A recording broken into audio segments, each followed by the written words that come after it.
whenever I would need guidance on any subject and talk to Frank, he would always give me something that I never thought of. And a lot of times it was a perspective of what the other person thought, what the other person was thinking. And I don't know how he knew that all the time, but I could depend on him always to help me out, to tell me something that I hadn't thought of. And he kept me grounded many times. Frank meant a lot to all of us. He was a great father, he was a great husband, he was a great church member, he was a great soldier to the Christian Motorcycle Association. We've all lost something here today, but we've also gained something. Frank's gained something. He's gained happiness. He's in heaven. No more pain, no more suffering, no more battle with cancer. Every morning, or most mornings when I go up and I go to the internet, I pull out my Bible, and my group has a little Bible study. I've been used to, for the last year or so, when Frank's really been battling cancer, to the first keystrokes I make are pray for Frank today. Pray for a day of no pain. Pray for healing.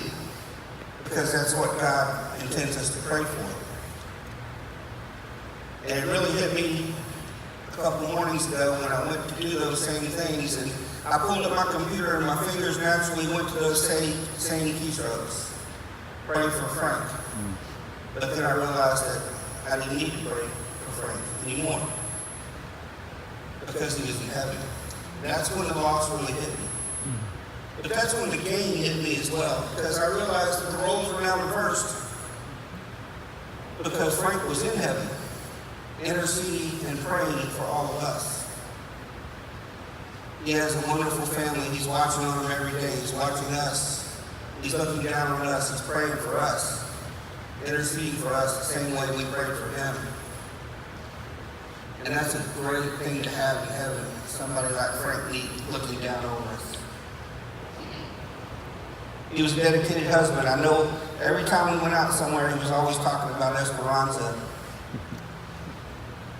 He was always thinking about how she felt. Always talking about what she felt. He was a dedicated father. I've never seen a man more prideful when it comes to his children. All good kids, all raised to become great people. And he never, for one moment, stopped praising God for that. I remember he wanted to be always where, when Chris had something going on with the military, his graduation, Frank was going to be there, no matter what. He was talking about it, and he was that way with all his kids. I remember the night before he died, we were in the hospital that day.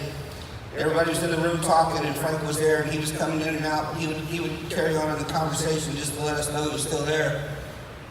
And then that little granddaughter entered the room, and Frank's face lit up like a Christmas tree, and you could see the love that he had.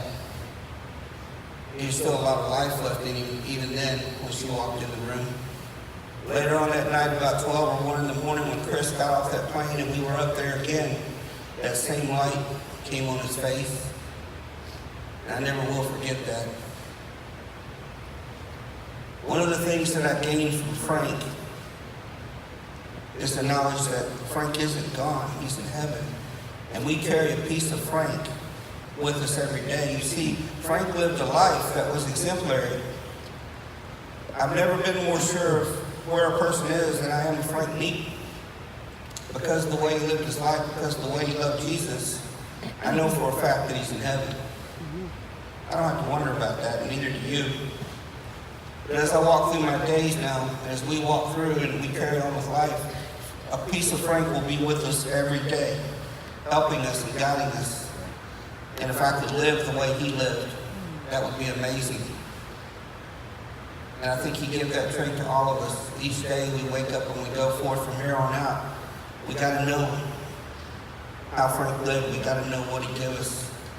The moral compass that he lived and he had in his life will be imparted to each of us through him and through the example and testimony that he gave us. His family will talk about Frank for generations as the kids and the grandchildren grow. He left us with an example of life. He gave it to us as parting gift. We all love Frank Neat, but Frank is happy now. We don't have to be sad because he's suffering. He's not suffering. We have a life to celebrate. I don't know anybody that did it better than Frank Neat. I think you might have to go back to Jesus to find somebody that lived more perfect than him. Thank you.